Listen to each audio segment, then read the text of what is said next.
Hello and welcome back. In today's video, we'll continue our discuss on gender-based violence. If you missed the other first two videos where we started our discuss on gender-based violence, do well to go and watch them.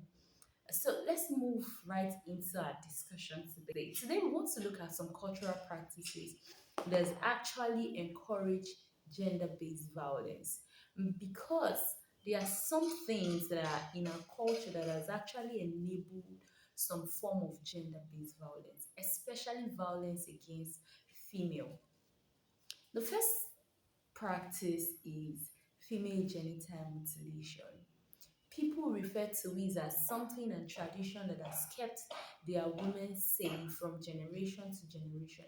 But in the real sense of it, let's ask the question, what really does female genital mutilation, what does it do?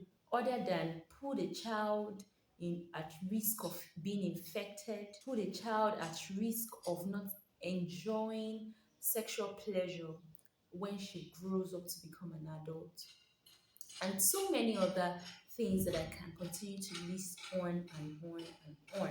I don't think that is a cultural practice that should be found amongst us at all, not to talk of being passed down from generation to generation. Also, let's look at the issue of child marriage. Marrying off a child at as early as 14, 15, 16. Why? Because the parent thinks, or the traditional uh, practice of the society requires that when she sees her first period, she's ready to be shipped off to her husband's house. So we have girls who actually have their first period at age 9. So that child will also be shipped off for marriage. Let us think about it properly. Marriage is a long term decision, and I don't think that anybody deserves to be given a life partner, giving a life partner.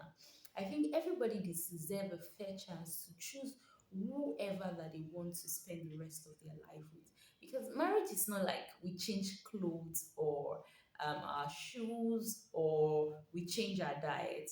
You choose a partner and it is assume that you and your partner, all things being equal, spend the rest of your life together. So it's not something that should be choosing for an individual.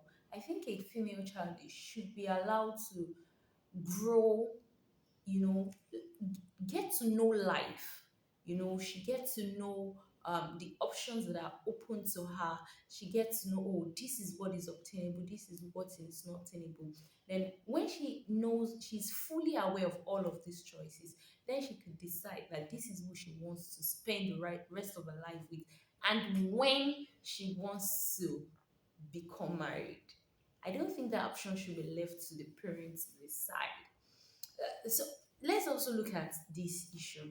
So a girl of 14 is shipped off to her husband's house because she started a period already and she's matured enough to for childbearing as what the tradition requires.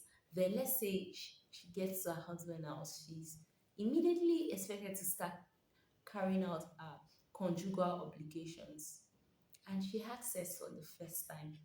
If she doesn't enjoy that sex, and the next time, there will always be a next time, she wants to, the husband expects of her to, carry out her conjugal pleas, and she says no. Because first, she doesn't even understand her body, she doesn't understand what's going on, and then she's not even allowed the choice to say no. If she says no, such man will force himself on her. I don't think anybody, whether female, whether male, should be subjected to that kind of experience. It is not an experience that will leave you anytime soon. This practice actually leave lifelong trauma on this female, making them unhappy in their marriage. And this is why we hear of stories in the news day by day where a new bride kills her husband, stabs her husband, poisons her husband, because there are certain things that is done against her wish in that marriage. And all this can be avoided if we do away with child marriage. The lady, aside from from all these things I've mentioned, she could even develop certain complications, lots and lots of complication, because she was exposed to sex at the stage that she ought not to be exposed, and her body is actually not ready for such practices. And many more things that we can mention. I can go on. Also, let's look at widowhood right practice. A woman loses her husband. You know, there is nobody that wants to lose their loved ones. So she loses her husband. She's told that, oh, you cannot go out of the house for a number of days, maybe 41, maybe 21, maybe 90 days, as the case may be, or as the tradition requires. Some are asked to shave off their hair. Some are even required to drink the water that is used to bathe the corpse of a husband.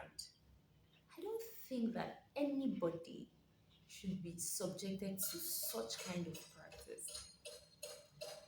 All these practices are not traditional, because I think that tradition should actually improve mankind, it should improve our lives and make our lives better and enjoyable. All these practices that I mentioned and many more that I did not mention in this video leave these women with lifelong trauma. They never forget this. It pushes them to an edge, it pushes them to a spiral of darkness that they may never ever recover from. And the society doesn't even make it easy on women like this. They are forced to move into silence and never discuss about it. When women come out to talk about these practices, how harmful they are tagged as weak, they are tagged as rebellious, they are tagged as non compliant, or even at times they are seen as evil in the society. Let me ask you, what are the traditional practices that you think are just harmful and leave women with traumas and with scars? State them in the comment section so that we could discuss them in my next video. For now, don't forget to like, share, and turn on the notification button so that you'll be the first to receive notification when we put up a new video. For now, enjoy this video, and don't forget I am waiting to hear from you on the cultural practices that are harmful to our existence. Also, remember that this change starts from you and I. We must begin to lend our voice to the society to ensure that practices like this don't continue with us. For now, goodbye and have a nice